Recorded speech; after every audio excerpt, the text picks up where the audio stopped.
Around Australia there are 50 million people read newspapers every month, but behind that big number, each type of newspaper is quite different to another, and so regionals and communities reflect different aspects of people's personalities and lives, and as a consequence they allow advertisers to speak to people in a different way that's still authentic and reflects a different part of their personality. In metropolitan markets, they're really the heartland of community newspapers, and obviously national metropolitan newspapers are heavily read as well, with over half their audiences there. And people read national metropolitan newspapers because they provide a window on the world and allow them to, and they speak with authority and influence on issues of national importance.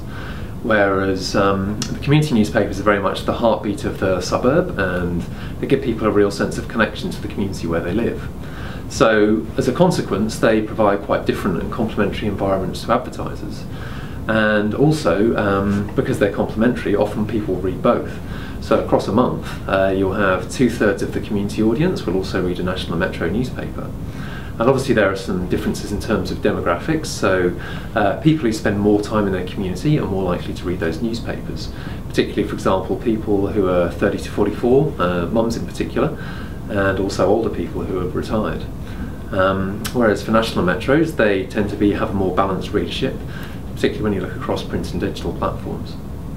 The sense of community connection that people feel really rubs off on advertisers.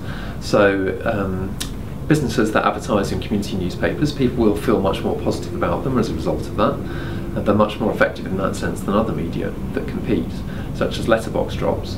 But also community newspapers have a very practical orientation, and so that helps to deliver a call to action, which for stores means they can help to drive traffic.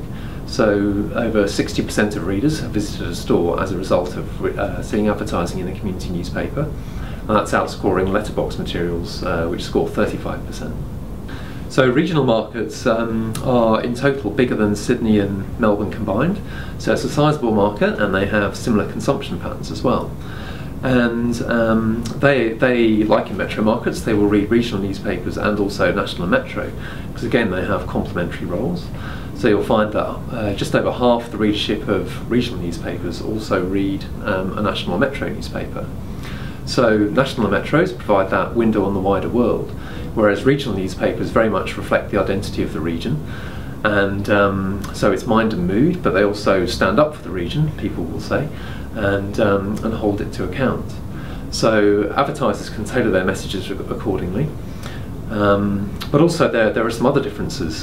So for example, national and metro newspapers, their readers tend to be slightly higher income, but then the regional newspaper readers, they're the ones who are more likely to be the household decision maker.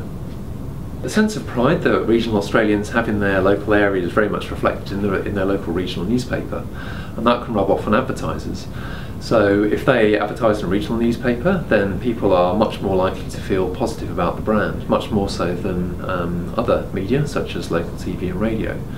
And regional newspapers are much more trusted, and so 60% of readers will trust information from regional newspapers, and that compares to regional radio and TV, which score less than 40%.